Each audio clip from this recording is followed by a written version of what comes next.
Hey, it's the Nerdy Sports Fan. We're breaking down the schedules for every team, going game by game, predicting win-loss records. So before I dig into it, I will put some games into a guaranteed win or a guaranteed loss category, absolutely. But I will also toss games into a toss-up category because, let's face it, there's a lot of parity, one, and two, there isn't even a preseason yet. So saying you can call it from the parking lot like this, just not realistic. Either way, at the end of it, we'll just split the difference on the toss-up games, and that's how we get our record prediction. So, for these Seattle Seahawks, I didn't like the draft so much. I thought Brooks was a bit of a reach in the first round. I did understand why they were going for a linebacker. Still not really a pass rush going on in that defense. So they've definitely got some work to still do. Not really sure why Clowney hasn't been re-signed. I don't really see another destination popping up for him at any point. He's probably just demanding too much money. That might change later on. Either way, the offense there is straight fire. All right, Russell Wilson throwing to that talented group of wide receivers, and they're getting further along in the offense, so I expect this receiver group to be better this coming year. Running backs aren't all going to be hurt like they were at the end of last season. So, again, this offense is going to be strong. The defense is strong everywhere but pass rush, and Pete Carroll knows what the hell he's doing. So I expect another good year. You're starting off the season with a layup. All right, you're going to the Falcons. The Falcons squad is going to be hot garbage. If they honestly think that getting a broken down Todd Gurley is going to fix their offense, they are sorely mistaken. This offense has been garbage in Atlanta ever since Kyle Shanahan left. Dan Quinn doesn't know shit about what he's doing since that guy left town. So they're just getting worse and worse every year since that separation. This year is going to be no different. Dan Quinn's needed to be fired for a couple of years in a row, so this is going to be a gimme. Week 2, you're getting the Patriots at home. That's going to be a win. Pete Carroll wants to lump up on Bill Belichick now that he doesn't have Tom Brady and he's got some youngin' in there, Stidham. Nobody gives a rat's ass about that kid. He's going to be out of the league in 2 years. So, yeah, I fully anticipate the Seahawks to take full advantage of getting a Brady-less Patriots team at home. Russell Wilson is not a young quarterback that Belichick can just bully the whole game. So the Seattle offense is going to do things against that defense. And you're relying on Stidham to do things up against Pete Carroll's defense. That shit ain't going to happen. All right, so Week 3, you get the Cowboys at home. This is a bit of a toss-up here. So the Cowboys really improved in coaching by getting rid of Garrett, bringing in Mike McCarthy, and their roster is better. I mean, they had a phenomenal draft. They held on to the people they needed to hold on to. Yes, Jones is gone, but they replaced him in the draft with somebody I anticipate to step in and do quite well. So Dallas is getting better. They're at that range now where I expect them to be an honest Super Bowl contender. So you're not just going to be able to bully them even though you're at home. Toss up. All right, so at the Dolphins, you're winning that one. All right, Miami is not trash. They're well coached. They're building the right way. Didn't really have as good of a draft as a lot of people are saying they did. Look, they got Tua, but I think they reached on a whole bunch of picks. So they got people, not necessarily high-quality people who can start immediately. But they're building the team the right way. Flores is the right man for the job. Greer's doing an all right job. I think Miami is building. They're just nowhere near Seattle's level at this point. So, yeah, that's a gimme. All right, so you get the Vikings at home, but that's a toss-up. So they're a very, very similarly built team. Okay, you have strong quarterback play. You have a run-first offense. You have a defense that in spite of some flaws, is still strong, mostly because of a handful of key veterans and very good coaching. So, yeah, you're looking at a mirror, really.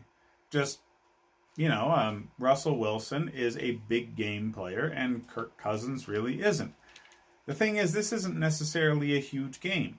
We're early in the season. It's not necessarily, it's not like a Monday night game or anything of that nature. It is a primetime game for sure. But yeah, it's not going to be the sort of stage that you expect Cousins to fold in. And he's starting to get that monkey off his back anyway. So this is a little too tight to call. All right, so you get a very, very, very early bye week in week 6. That's absolute crap. All right, that's a huge disadvantage for a team like this that's going to be getting into the playoffs. You want that rest week as late in the season as possible, so guys with major injuries can get a chance to get as much rehab as possible, get back in the starting lineup. Guys with minor injuries can just actually heal before getting back out there. So yeah, week 6 bye week, that's a raw deal. All right, so week 7, you're at the Cardinals. I'm putting this in the toss-up category, not because Seattle's bad, but because the Cardinals are getting better. And I expect them to do well at home. Kyler Murray is the perfect quarterback for the offense that his coach is running. Cliff Kingsbury was flexing all offseason how awesome his home is. And his offense is just as awesome. Just his defense. They got A.J. Simmons now. They still have Chandler Jones. I mean, there's pieces there. It's just not complete. So, this game's going to be a bit of a track meet. All right? The Cardinals' offense, high octane. And you're not going to be able to keep them from scoring at home. So you have to keep pace. And that's not Seattle's game. Now, were you playing at home? Different story. Okay, you're going to be able to dictate a little more. But you're on the road. You're kind of at the mercy of the energy of their crowd and just their tempo, which could be daunting. So, toss up. All right, so 49ers, you're getting them at home. That's good, sure. But between these two teams, home field advantage really isn't going to matter. They're veteran squads, strong defense, strong offense, veteran quarterbacks, good coaching, knows how to put them in the right situations. Home field won't mean shit. Every game against 49ers is going to be a toss-up. This is a heated rivalry, and you got to come correct. You have to come correct. That's another reason why I think the Cardinals is going to be a little more of a difficult game, because you're going to be looking past them to this week against the Niners. All right, so week 9, Bills. You're on the road, so this is another toss-up game. The Bills are strong, all right? They're a much better team than people around the country think they are. A lot of people are calling them to be the division winner. I think that's a given. They're getting better. Josh Allen is now in year 3 as a starter with the same offense. Everybody said he was a 3 to 4 year project when he was coming out of the draft. And a lot's coming to head with Chris Sims. He's going out there saying that sources that he has within the Seattle organization said that they were trying to trade Russell Wilson for the number 1 overall pick in the 2018 draft. So Seattle could select Josh Allen. So, yeah, little scandalous there. You getting rid of an MVP candidate for a number 1 overall pick to get your guy, and their guy was Josh Allen. Didn't work out. The Browns had something that they wanted to do, and they got Baker Mayfield, which a lot of people compare to Russell Wilson. Personally, I as a Bills fan, I'm quite happy with Josh Allen, and I'm glad this trade didn't go down. But remains to be seen. Well, I don't think we're ever actually going to know if this story is true. Seattle's denying it vehemently. Chris Sims is well respected and doubling down on this, but who knows? All right, so again, toss up with the Bills. They're a much stronger team than they have been in years past, and they're going to be ready for real playoff contention. So even though you're a more experienced team, Russell Wilson's an MVP candidate almost every season now. The Bills have a dynamite defense, and their offense is getting much stronger, especially with the offseason trade that they made for Stephon Diggs. So, at the Rams, you're in another toss-up situation. So, the Rams, they're a top-heavy team, all right? They have premier talent at a handful of positions, and the rest of the squad can't hold a Seattle jockstrap, okay? They just can't. There's no depth there. But they're at home. Home field means something. It's the reason Vegas always gives the home team an extra 2.5 to 3 points in the spread. So that home cooking for the Rams puts this into a category where it's a winnable game for them. I'm not expecting it necessarily to be a win for the Rams. Absolutely not. What I'm saying is this is a game that you absolutely cannot overlook. And coming off of games against stronger teams like the 49ers and the Bills, this might be a little bit of a letdown game. All right, so Cardinals, you're getting them at home now. That's a W. Okay? Cardinals are not ready for the road just yet. Kyler Murray is not going to be a road warrior for at least another season. They need to build up that defense. Murray needs to get more experience with dealing with this game under pressure. So, moving on to Week 12 at the Eagles. This is a toss-up game. The Eagles are a solid team. They're in legitimate playoff contention. They're likely to be second in that division, but it's going to be fucking close, okay? They're in the kind of battle with Dallas that you're in with the 49ers.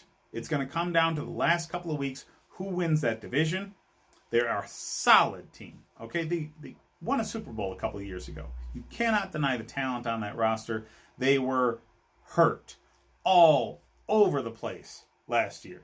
You can't assume that everybody's going to be injured like that again. They might be. They're old. But you can't assume they're going to be hurt. At least not at this point. All right, so Giants, you're winning that one. All right, you're at home. Daniel Jones, Saquon Barkley, that offense definitely getting better. Remains to be seen if Jason Garrett is going to be as effective with those players as Pat Shurmur was. I personally think he's going to be just fine. That offense might have upgraded because, well, I mean, look at what Ezekiel Elliott and Dak Prescott were able to do in Dallas. They still put up numbers, okay? They were in some bad situations that a head coach should have been able to get them out of and didn't, which is why he's no longer a head coach, but he still runs a damn good offense. So the Giants are a threat on that side of the ball. They're absolutely not a threat at all on the defensive side of the ball. They can't stop anything right now. They're building still. Okay, another draft, maybe two. That will be a squad that's really, really strong. But they're not there yet. So this is a win.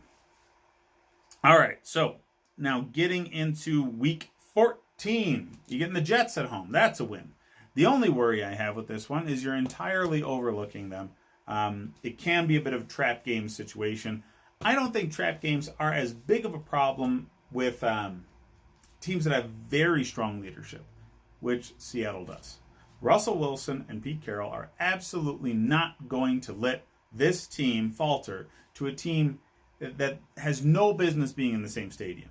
Okay, Bobby Wagner included in that. Okay, so that trio of leadership that you have on this team is not going to let this team overlook the Jets to the point where they can actually lose to them.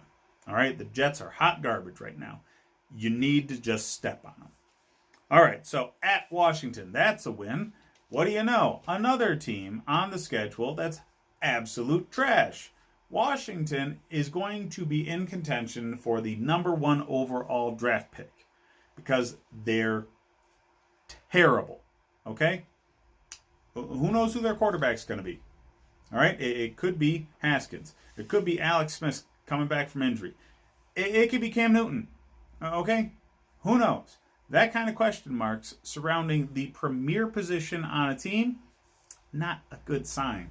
Okay? Ron Rivera has his work cut out for him because Daniel Snyder has been tanking that team for a number of years. All right, so you get the Rams at home. That's a win. All right, they can contend with you in their stadium to make it, a reasonable thought that it's possible that they win. In your home turf, no chance whatsoever. The Rams are not the team they were a few years ago. The GM there not doing a great job keeping that roster stacked. Anyways, you're closing out the season in Week 17 at the 49ers. This game is going to be for the division. Mark my words. The Seahawks and the Rams, the Seahawks and the 49ers are very, very close. It's a matter of who's going to be hurt. And if Pete Carroll or Kyle Shanahan can put a fun wrinkle in their attack to put the other one, on their heels. That's it. Very close with how strong these teams are. If you're going through which ones I thought were a lock, that has your record at 8. No, there's not a single game that I honestly think you're out and out going to lose. Split the difference on the games that I think are a toss-up, you're 12-4. Legitimate chance to win the division.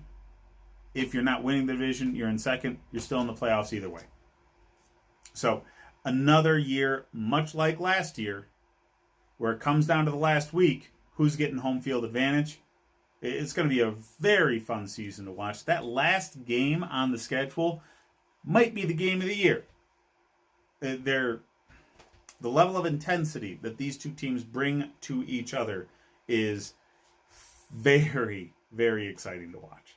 So I'm excited for the Seahawks season. This is going to be another good one.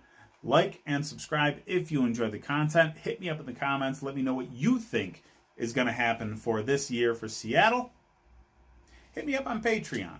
So by the time the season rolls around, most of my content is fantasy football related. If you need help setting your lineup, getting your draft order set properly, I'm your dude.